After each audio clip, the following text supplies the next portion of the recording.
6 साल बाद योगी की मन्नत होगी पूरी, पहली बार मुख्तार की पत्नी जाएगी जेल। पहले मां की संपत्ति जब्त हुई, अब बीवी आफशा अंसारी को यूपी पुलिस ढूंढ रही है। माफिया हो या माफिया के रिश्तेदार, सब जेल जाएंगे और उन पर बुलडोजर चलेगा। मुख्तार ने अपनी संपत्ति में मां को हिस्सेदार बनाया तो बेटे के पाप की सजा मां को भुगतनी पड़ी। अब बारी बीवी की है। बीवी आफशा अंसारी पुलिस से बचने के लिए अपना ठिकाना बदल रही है और यूपी एसटीएफ की 2 टीमें आफशा को पकड़ने के लिए दबिश दे रही हैं। कुछ दिनों में योगी की सबसे बड़ी मन्नत पूरी होने वाली है और बांदा जेल में बंद मुख्तार सिर्फ अपनी किस्मत को कोसेगा। ये सोचेगा कि किस घड़ी में उसने गोरखपुर के एक महंत से पंगा ले लिया था। हम आपको पूरी कहानी समझाते हैं, लेकिन उससे पहले वो कहानी सुनिए कि जब मुख्तार को बांदा जेल शिफ्ट किया जा रहा था तो कैसे बीवी आफशा अंसारी अपने पति की सलामती की दुआ मांग रही थी, लेकिन आज उसका पति उसके लिए कुछ भी नहीं कर सकता। 7 अप्रैल 2022 की सुबह मुख्तार को पंजाब के रोपड़ से लेकर बांदा जेल शिफ्ट किया गया तो सब यही कह रहे थे कि कहीं विकास दुबे वाली हालत ना हो जाए। ये चर्चा सरेआम हो गई थी कि मुख्तार अंसारी को अब दुनिया से जाने से कोई नहीं रोक सकता। इसी बात से डरी मुख्तार की पत्नी सुप्रीम कोर्ट पहुंच गई और कहा कि मेरे पति के साथ विकास दुबे वाला हाल नहीं होना चाहिए, ये भरोसा दीजिए। यूपी सरकार को कहिए कि वो ऐसी दुश्मनी ना निकाले। आखिर मुख्तार का हाल विकास दुबे वाला तो नहीं हुआ, लेकिन उससे भी बुरा होने वाला है। वो कैसे, ये समझिए।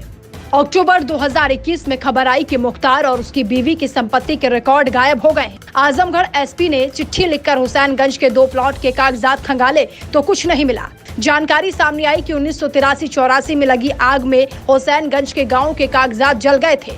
अगस्त 2021 में मुख्तार की पत्नी आफशा और साले सरजील की 2 करोड़ 18 लाख की संपत्ति जब्त हुई। दिसंबर 2021 में मुख्तार अंसारी की बीवी आफशा अंसारी की 9 करोड़ 44 लाख की संपत्ति जब्त की गई। मई 2021 में अदालत ने आफशा के खिलाफ वारंट जारी किया और पुलिस धरपकड़ में जुट गई है। दरअसल मुख्तार अंसारी जो अवैध संपत्ति कब्जाता था वो अपनी पत्नी, सालों और रिश्तेदारों के नाम कर देता था। जब पूर्वांचल में उसकी तूती बोलती थी तो कोई अधिकारी इसके खिलाफ जाने की हिम्मत भी नहीं कर पाता था। सालों पहले मऊ जिले के थाना दक्षिण टोला क्षेत्र के रैनी गांव में एक एफसीआई गोदाम की बाउंड्री बनने से पहले उसने दलितों की अवैध जमीन कब्जाई और फिर उसे पत्नी और सालों के नाम करवा दिया। उसने ऐसा करते वक्त ये भी नहीं सोचा कि किसी दिन इसका हिसाब हुआ तो क्या होगा, उसकी पत्नी का क्या होगा और उसके रिश्तेदारों को उसके पाप की सजा काटनी पड़ेगी। अब मऊ जिले की अदालत ने वारंट जारी कर दिया है। मऊ के एसपी ने आफशा की गिरफ्तारी के लिए 2 टीमें गठित कर दी हैं। पुलिस को सख्त आदेश दिया है, जैसे भी जहां भी हो मुख्तार अंसारी की बीवी को पकड़कर जेल में बंद कर दो।